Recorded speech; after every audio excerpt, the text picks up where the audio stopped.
Hello and welcome to New Consciousness Review. I'm Miriam Knight, and my guest today is the delightful Marie-Rose Phan-Lê. She is an author, a filmmaker, and a healer.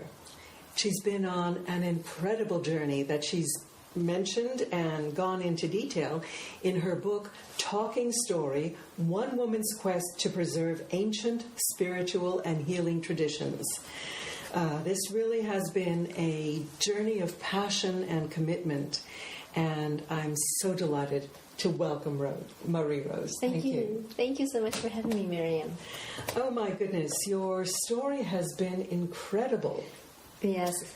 Tell me why you called it Talking Story. That has a big, deep meaning for you. Tell me about that. It does. I live in Hawaii now. I didn't when I first started this journey, but it's where I learned about the tradition of talking story. And what that means is when you're in Hawaii and people say, come over and visit, they'll say, come over, let's talk story. And beyond that invitation, or what comes with that invitation is this, it requests to make time, to make space, to share stories and to be present with each other. And usually it means there's no time constraint, there's no agenda. You just come over and talk story. Oh my goodness, I feel so jealous.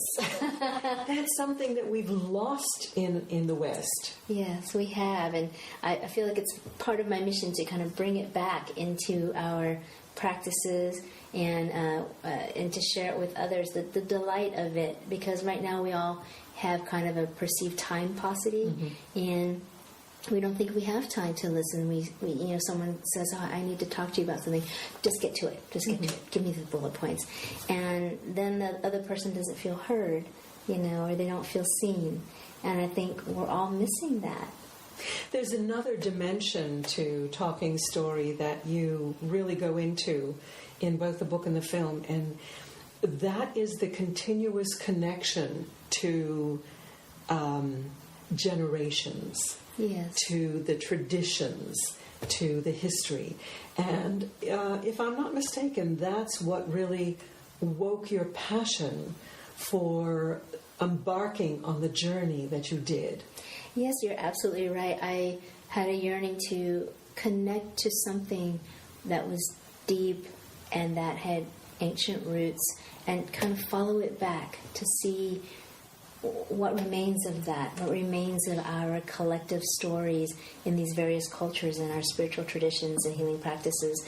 So I set out to see if it even still existed or if it was something I was just going to be reading in a history book. Well, it's not just any stories. You're particularly focusing on stories of healers. You're looking at the healing traditions, yes, of many really endangered societies around the world. Yes. I mean, it's hard for people to understand what I mean when I say there's a need for preservation or they're endangered, but in very real terms, many of the elders that I met on my journey are now no longer with us. And it may be that what I captured of their story on videotape and in my book is all that's left. And so the good news is that I'm glad that I was honored to be able to do that. And then the sadness, of course, is a sense of loss. And my hope is that just as when we remember our loved ones, they live on through the stories we remember about them. And so it's important that these healing traditions live on in the stories we know of the plants, of the people, and the places that are changing so quickly. Tell me, did you become a healer as a result of being the filmmaker, or were you a healer who was then motivated to go out and make the film? I definitely wasn't a declared healer when I set out to make the film. I was much more comfortable having been in the film business, having worked in technology, and being a storyteller. So I was much more comfortable being a documentarian than a healer. So I like to joke that I say my deal with God is, hey, I don't really want to be a healer. How about if I just make a documentary for you about it, And it's just interesting the universe said, okay, Wink, wink. Let's let her go out there and tell herself that story and see what happens. So, but I have healing heritage in my family, and yes, tell me about your auntie. Yeah, so my auntie, she's actually an auntie by marriage, but in our culture it doesn't really matter. It's your auntie and you're related. And she was a medium, so she did trans-channeling healing. And then I have a great grandfather who was a seer. And he was a blind man who could see your past and your future. And then my mother was also very intuitive, but she channeled kind of the healing heritage in a more acceptable way in terms of Western culture. So she went to Paris and was trained as a registered nurse and practiced as a registered nurse here in America. How interesting. And my brother became a physician. He's a medical doctor. So the roots run really, really deep. I guess so, yeah. And it's something that I think I thought I could escape, because I did study medicine in school for a while, and then I realized I had this greater passion for storytelling and filmmaking, and so I kind of went that way. Well, in the grand scheme of things, it could well be that what the universe felt was most important was the combination of these two talents. Indeed. It is true. After doing both the film and the book, I feel much more integrated now, and particularly with also the work that I do in the world today. And it's a combination of these various aspects of me, and yet I feel it's all of me. So it's quite a gift. And when I was younger, before I started the journey, I felt a lot more fragmented. Well, tell us what you had in mind when you embarked on this heroine's journey. I had in mind to do what we call a straight documentary, which is kind of a joke, but I had the idea that I go out and try to find these healers, not necessarily famous healers, well-known healers, but just whoever this village or this community declared as their healer and their spiritual teacher. So my only goal was to capture their stories, their practices, their knowledge, and their wisdom. And I had my list of questions, and I was very determined to learn everything I could about them and be a good reporter.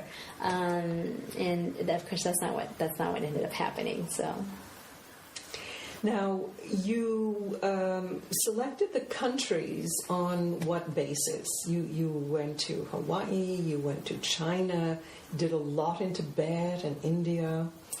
Well, I'd like to say that I actually chose those places, but I did start with a vision board when I realized, wow, these as I started doing research, and I realized not only am I interested in these traditions, but they're in danger of disappearing.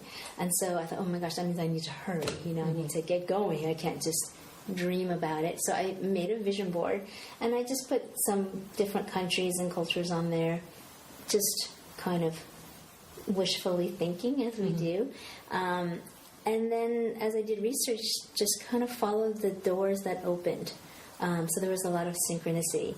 I would call someone in this, for example, our contact in Hawaii, Nancy Kahalivai, I called her, said, hey, do you know any healers I can meet with? And she said, do you have any sponsors? I said, no. And she said, well, come over and you and your crew can stay with me and I'll introduce you to everyone. So that's the first door I walked through. And then they just kept opening and opening. So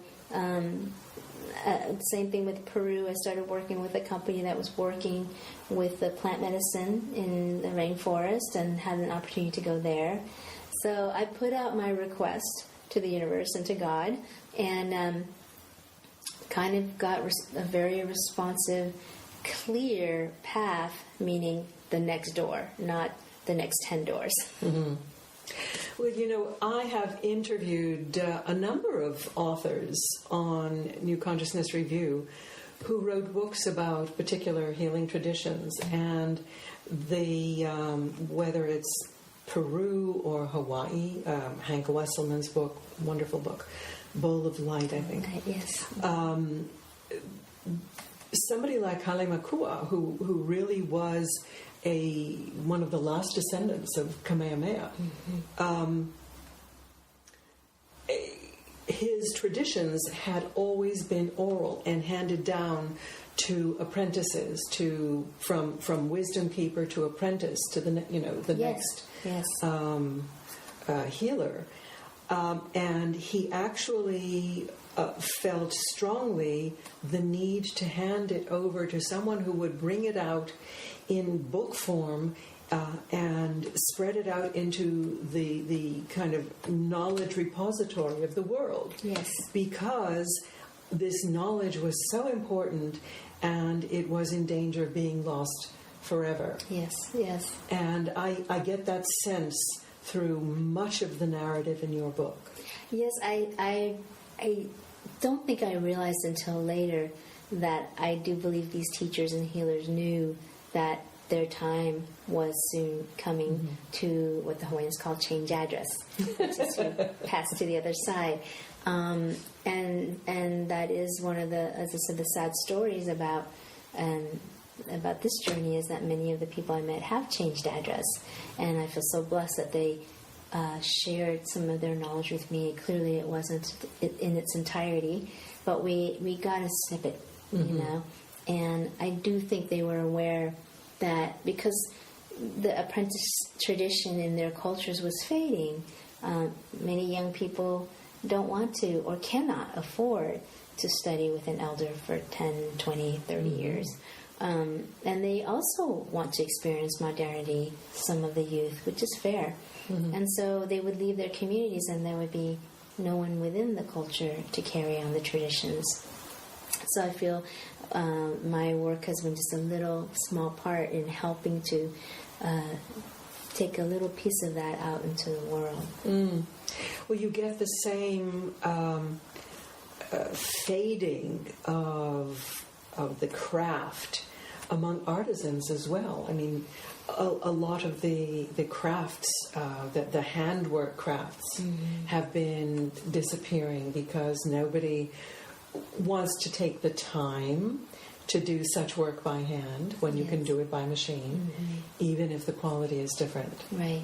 And here you have the competition of Western medicine, so it's very analogous. Yes. Yeah. What do you think is special about the healing traditions that sets it apart from even alternative medicine or naturopathic medicine? I think that there's an open inclusion of the spirit world, the spiritual practice. For example, when people practice the Hawaiian massage lomi lomi, they say what's most important is not necessarily the movements, but the pule, the prayer. So every practitioner must learn the prayers in order to do their work according to lomi lomi masters. And so every culture that I visited, every tradition was infused with some form of prayer. And I think that that's something that we're missing. You know, and then prayer can be a declaration of love, a declaration of intention. So it doesn't have to be to some disembodied God somewhere, or an expression of gratitude. Gratitude to the plant, gratitude for healing us, for its offering, gratitude to the practitioner, gratitude to the gift of being able to help others.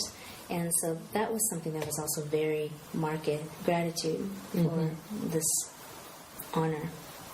Now, as someone who came out of the tradition both of what we would call psychic or intuitive, clairvoyance or clairaudience, and the healing aspect. And I am coming from the background of energy medicine, and my husband is a hypnotherapist. So all of these different influences on the human body kind of swirl together. Yes. We have the placebo effect. Yes. We have actual hands-on healing where you see physical changes through the infusion of energy. Yes. My husband sees physical changes in his clients simply through accepting internally that these changes can happen. I mean, that is like Yes. 80% of the way. Yes. It's like the old joke, how many alternative therapists does it take to change a light bulb? Only one, but the light bulb has to want to change. So, where do these shamanic traditions that you visited sit on the spectrum between the natural healing using herbal medicine and energy healing and invoking the spirits? Mm-hmm. Well, I guess I got to sample each of those types of healing, and I don't know that any one healer did all those things. So it was very distinct. They either worked with plants, or the definition of shaman is someone who actually travels to the other realms to bring back knowledge. And then the medium or the trance channel brings an energy into them to inform us. So I was able to witness those things, and also to participate and to learn about each of those different practices. Personally, how did you react did you react more strongly to one form than another? React strongly. I guess I would say the spiritual work, the trance channeling was very powerful for me, and I wondered if it had to do with my family heritage. You know, sometimes just like genetics, you might have what do you call it? More of an affinity for a type of medicine or a type of practice. And you said that because of your family history, you felt probably more attuned to the spiritual. Mm-hmm. And yet I don't even know if that's quite fair, because I had powerful effects from physical medicine of the lomi lomi massage, and the herbal medicine. You know, something that was very practical, and so I think that I want to say the most powerful experience I had was related to trance channeling. On this journey. Well, do you think it's possible that different disorders or imbalances in the body react better to certain modalities than others? Absolutely. I believe so. And so I just said that about the spiritual trance channeling work, but then I realized I did try ayahuasca, which is a plant medicine that's psychoactive and allows one to break through the perceptions and different realms. So that was very powerful as well. You know, it's interesting. There's a lot of research coming out now about the power of what they call entheogens, yes, like ayahuasca and peyote and LSD, to push people through some kind of barrier and allow them to open up their intuitive antennae in a way that simple meditation either would take years of practice to do. Yes. So it's kind of a shortcut, but it's a double-edged shortcut. It is. Any shortcut is double-edged, of course. It'll get you there faster, but are you ready to get there faster? So I agree with you that that's how I was taught, that basically something like ayahuasca is a sacred rite. It's a ritual. It's a privilege, and it's to be taken seriously.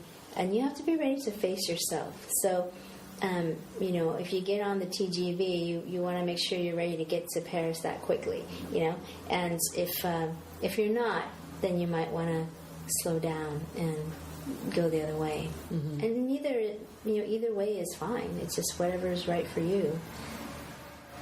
Yes, we tend to seek kind of instant gratification and shortcuts, and I'm guilty. I would love to have such an experience, but I know of people who have had similar experiences, and it really pushed them into a dark place. Yes, I when I do my book readings, people ask me a lot about the ayahuasca experience, and I always say it's important to have a shaman that is of high integrity and high consciousness, because they're responsible for tethering you while your soul travels out in the ethers. And it's their job to keep tabs on you and to make sure when you're swimming too far away from the boat to call you back. And so I was blessed to have that experience where when it just got a little too much for my psyche to deal with, somehow the shaman knew to call me back. And he did that through singing. A beautiful, beautiful song. And I write about it in the book, but it's how it sounded was the mix between singing and whistling. And maybe what I imagine angels would sound like if I could hear them. And so that was a gentle beckoning for me to come back home. But it was very powerful. Interesting. Mm-hmm. Tell us some of your experiences, the ones that really made an impression on you. Well, for sure the ayahuasca experience did. And I always say that, I have no experience with drug taking, or I wasn't a wild child in that sense. And I've only been drunk twice in my life, once when I was 13 and another time we don't need to discuss. But so for me to actually imbibe a concoction to travel, it was a little bit antithesis to what I believed or how I lived my life, but I realized that I had a prejudice. And so when I was invited to participate, I felt it was the right thing to do, to respect and honor a tradition and to understand it rather than judging it. But it was a powerful experience. I participated twice, and each time I do think it saved me time. I really do think it allowed me to break through some mental constructs, which are the things that limit us, and to see through and to live a different way. So my first ayahuasca journey, for example, one of the messages I was given is, if you meet the world with your sword drawn, you will only draw to yourself conflict. So it's good to have a sword, put it in its sheath on your belt, but don't meet the world with it. You don't need to show everybody that you have one, but instead meet the world with your heart bared. And that will move you further along your journey, and no harm will come to you. So even if someone kills you, having your heart bared, your soul will not be affected. Now that's an interesting perspective, because we always focus on the safety of our physical body. And to live your life to protect your soul rather than your body is a pretty hefty shift. Yes, and I think that's why when you travel on ayahuasca, you really want to have a good soul keeper who is tending to you. And more important, and I mean, we were in a longhouse, in the rainforest, so it wasn't physically comfortable, and you vomit and purge in order for the medicine to work, so that's not fun either. So it wasn't about physical comfort, it was about spiritual comfort, spiritual safety. You're entrusting your soul to someone else. Well, it's like the Native American ceremonies, like the sweat lodge. It's certainly not about comfort. Yeah, true. Yes. But of the many ways that you have observed of reaching into the mystery, aside from ayahuasca, which is the sort of shortcut, were there any others that you felt really transported you strongly? Yes, when I was in the Himalayas, I was blessed to have a brief time with a Tibetan Lama, High Lama, and also a healer, so Dr. Amchi. And he shared he took us into a sacred cave that had never been photographed before, and told us that many of these caves in the area had been, within them, they've been designated as sacred spots, and within them were the keys to paradise. So these secret texts that would become available by prophets, Tirtans. Yes, so these sacred caves, apparently there are a few of them in the region where we were visiting in Nepal, just across from the border with Tibet, that were infused with secret keys to paradise or hidden valleys. And these keys are to be translated and discovered at a time when the medicine that they contain is needed. So these keys are knowledge keys as opposed to physical keys. Well, that's what I asked him. They're knowledge keys. Oh, and he answered yes. Yes. So they're knowledge keys, but they are also texts, and that only certain people could read and understand those texts. They're called teratons, or treasure discoverers. And but these teratons will not become evident until the time is right for these secrets to be decoded. So you can imagine that it's really quite profound to understand, to be given, first of all, this information that this even exists. You know, I didn't know about these sacred caves. I didn't know about these secret teachings and secret paradises, you know. And it was like something that was out of a movie. So very mystical, very magical. And so to be with someone who is learned in that mysticism and that in those realms, as well as he was also someone who also treated the physical body. So it was a nice representation for me of someone who's integrated, that they could talk about and understand and practice these high spiritual arts at the same time. If you have a cough, he's got an herb to fix that. Wow, master of all trades. I remember reading years ago a book called Masters of the Far East.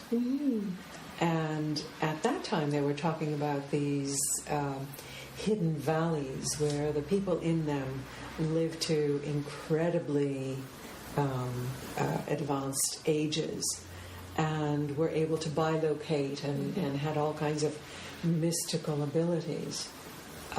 So I wonder if that might be connected. Right. I mean, is it myth or is it something that really happens?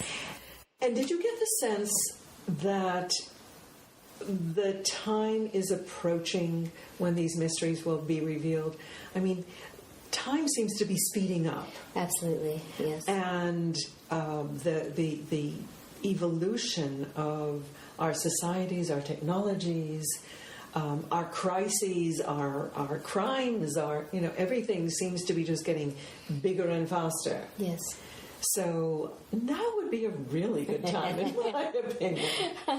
Yeah, I guess we don't get to determine that. It's kind of like a fine wine, it takes its time, and then only the wine master knows when to open up, to uncork that bottle.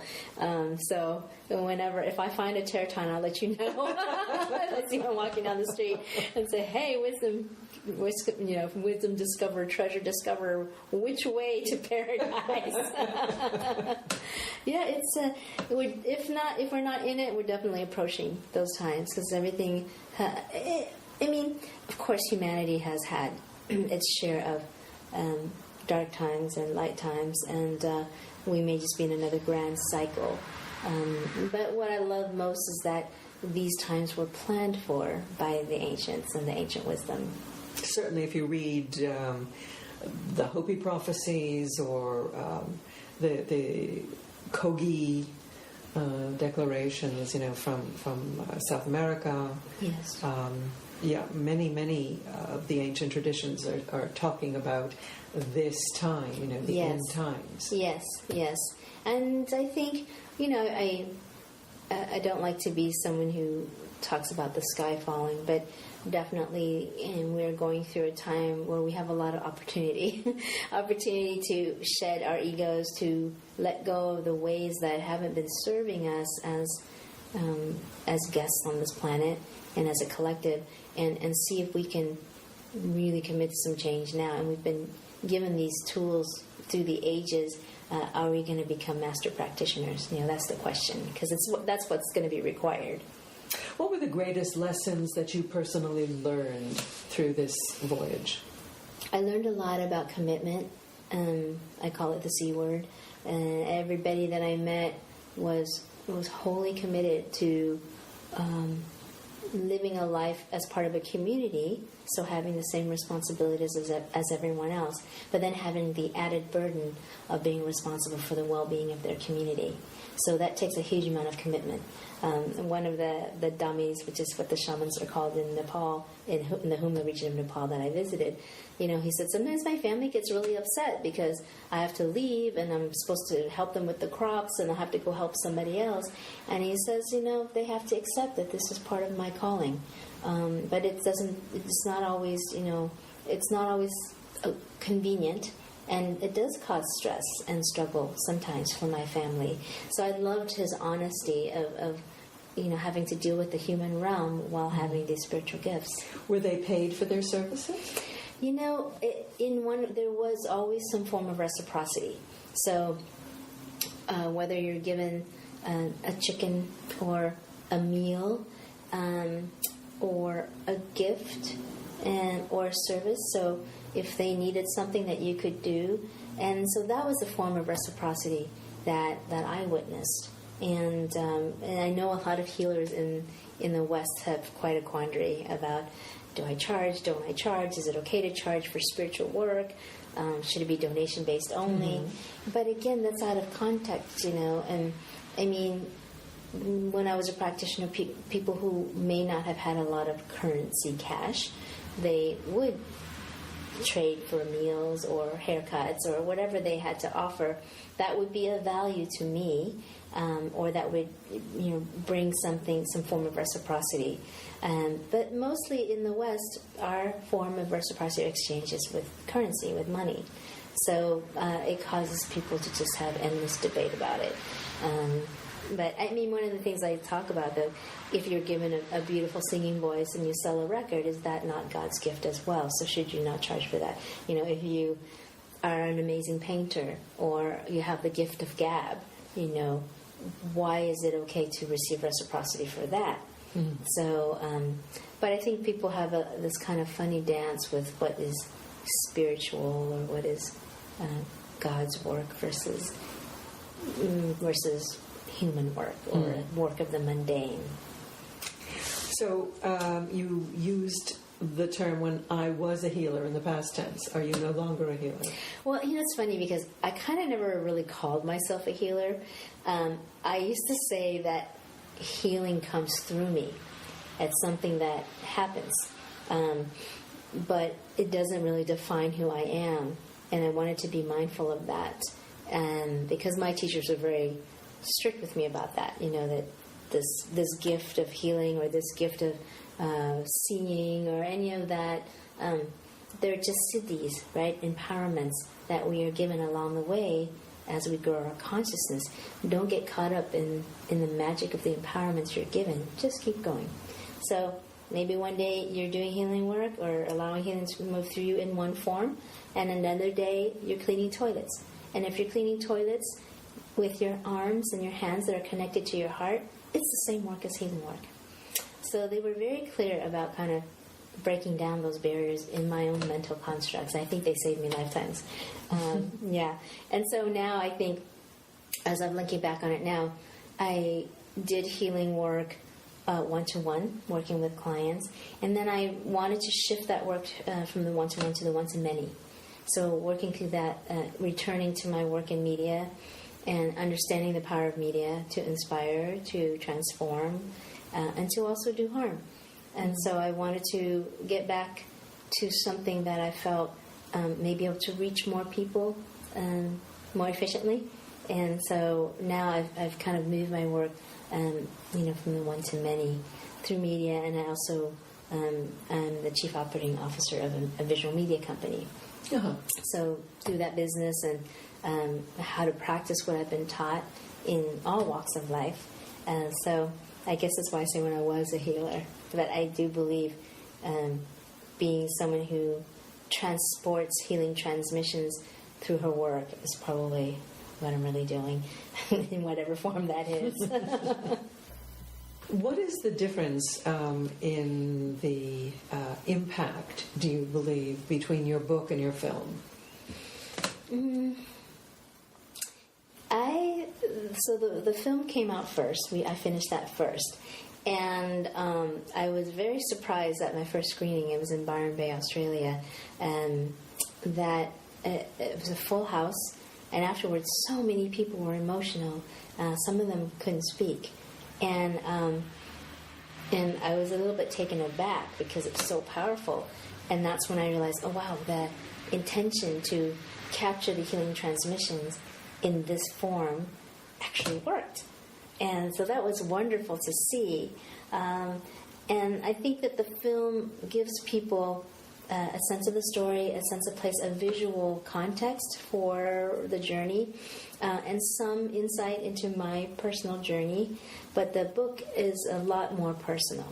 And I wrote that after my film screenings, and people would ask me very personal questions, and they wanted to know more about the inner landscape. Mm-hmm. So I say that the film shows you more of the external landscape and gives you a little peek into the internal landscape, but the book really goes in there. And I just put my heart on the page, which was a challenge for sure. Mm.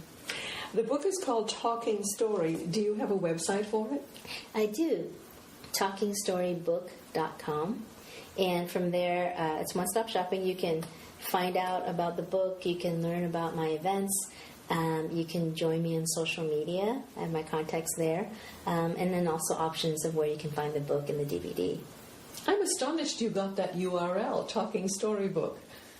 I am too, actually. Guess it was meant to be. I guess it was meant to be. Right. Yes. So do you have a message you'd like to leave with our listeners and viewers?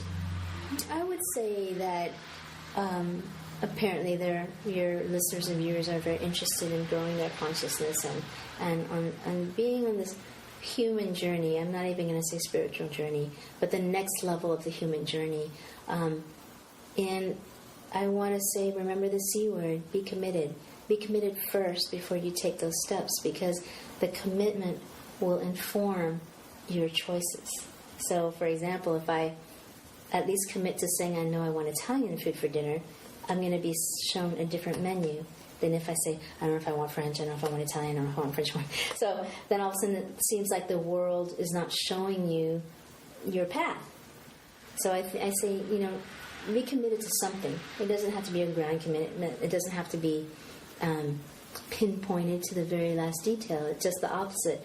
But let's say I want to learn how to train my mind. I want to learn to be a more peaceful person. I want to learn how to tap dance. I want to learn how to fly a plane. All those things require the commitment to that before you go out and try to make some choices. Well, I guess that's really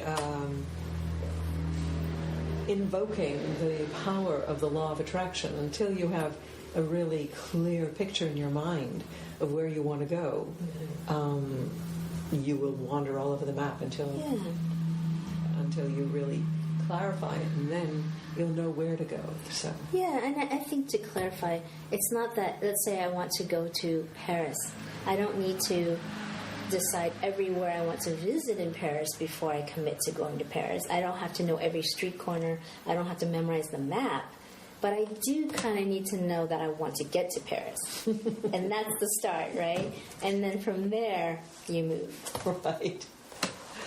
Oh my goodness, we could talk all day. We've been speaking with Marie Rose Phan-Lê. Her book, Talking Story, One Woman's Quest to Preserve Ancient, Spiritual, and Healing Traditions. Marie Rose, thank you so much for being with us Thank today. you so much for having me, Miriam. It was a pleasure. If you haven't done so, I invite you to visit New Consciousness Review, our online magazine and website at ncreview.com. You'll find reviews and award-winning interviews about leading-edge books and films from the world of science and consciousness, alternative health and healing, social and environmental activism, interdimensional communication, and the spirituality of oneness. As the conscious awakening gathers speed, ncreview.com has become a global hub for transformational media to feed your inner cosmic explorer. As Albert Einstein said, I believe in intuition and inspiration. Imagination is more important than knowledge, for knowledge is limited, whereas imagination embraces the entire world, stimulating progress, giving birth to evolution. So join us at ncreview.com, your partner in conscious evolution. And here is a special invitation to the avid readers among you. If you enjoy sharing your opinions and write well, please consider joining the NCR team of book reviewers. It's a real service to the community and a great way to build your library with leading-edge books, often before they're even published. If you are interested, contact me at reviews@ncreview.com, or you can use the contact form on our website. Well, that is our show for this week. I hope you'll join us next week when my guest will be Colleen Morrow, talking about spiritual telepathy. Until then, I invite you to browse our website and leaf through our content-packed multimedia magazine and podcast archive. If you want to keep up with the latest reviews on the site, follow us on Facebook at facebook.com/ncreview or twitter.com/ncreview. Thank you again for joining us today. Until next week, I'm Miriam Knight for New Consciousness Review. Be good to yourself, do good in the world, and let that light of yours shine.